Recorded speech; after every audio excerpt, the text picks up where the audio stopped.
Good evening friends, welcome to another blog. গতকাল পাঁচ রাজ্যের না, গতকাল 4টা রাজ্য এবং একটা কেন্দ্রশাসিত অঞ্চলের বিধানসভা ভোটের ফল প্রকাশ হয়।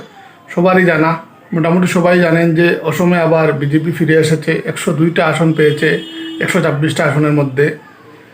পুদুচেরিতে আবার বিজেপি ফিরে এসেছে। কেরালাতে বাম দলকে হারিয়ে কংগ্রেস এবং তাদের জোট ইউডিএফ ক্ষমতায় ফিরল। তামিলনাড়ুতে নতুন একটা দল টিভিকে জয়ী হলো, মানে বিজয় তালাপত্তি বিজয়, সাউথের সুপারস্টার, ওর দল টিভিকে 234 আসনের মধ্যে 108টা আসন পেয়ে গিয়েছে। এবার কার সাথে ওরা এলাই করে ওরা সরকার গঠন করে, এটাই দেখার। বিজয় যে তামিলনাড়ুর পরবর্তী মুখ্যমন্ত্রী হবেন সেটা সবারই জানা মোটামুটি। আবার এদিকে তামিলনাড়ুর যে সিটিং মুখ্যমন্ত্রী ছিলেন MK স্ট্যালিন, উনি কিন্তু ওনার আসনটাতে হেরে যান। তারপর সবচেয়ে গুরুত্বপূর্ণ যেটা রাজ্য সেটা হলো পশ্চিমবঙ্গতে এরকম যে ল্যান্ডস্লাইড ভিক্টরি হবে বিজেপির, এটা কিন্তু কেউ ভাবেননি। 294 আসনের পশ্চিমবঙ্গের বুটের মধ্যে 294 আসনের মধ্যে 293 আসনের বুট গণনা গতকাল হয়। দেখা যায় যে 260টা আসনে বিজেপি জয়ী হয়েছে, আর মাত্র 80টা আসনে তৃণমূল কংগ্রেস জয়ী হয়েছে।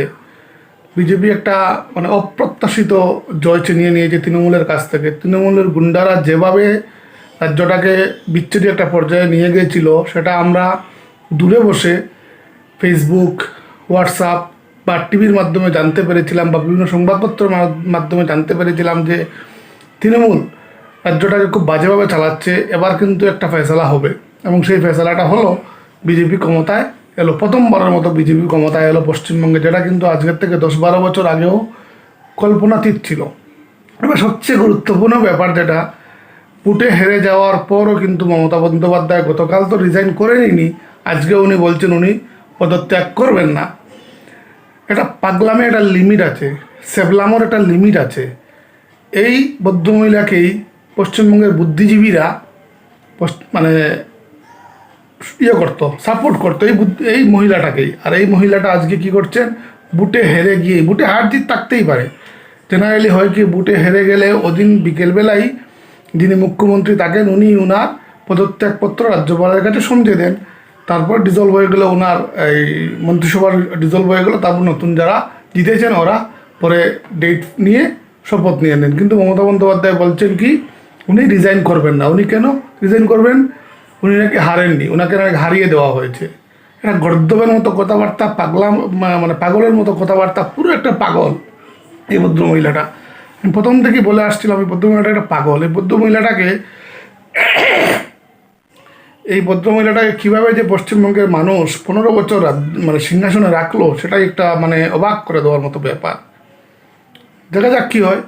এবার আমাদের উত্তর করিমগঞ্জে জাকারিয়া আহমেদ পান্না জয়ী হয়েছে কংগ্রেসের, এবং স্রোতের বিপরীতে গিয়ে জয়ী হয়েছে পান্না। ওকে আমি চিনি, পান্না জয়ী হয়েছে। আশা করি পান্না আমাদের এই জেলার আমাদের এই অঞ্চলের উন্নয়নে কাজ করবে। ওর কাছে আশা থাকবে যে ও রাস্তাঘাট, হসপিটাল এসব সংস্কারের জন্য ঝাঁপিয়ে পড়বে। আমার মনে হয় করবে, আমার মনে হয়। দেখা যাক কী হয়।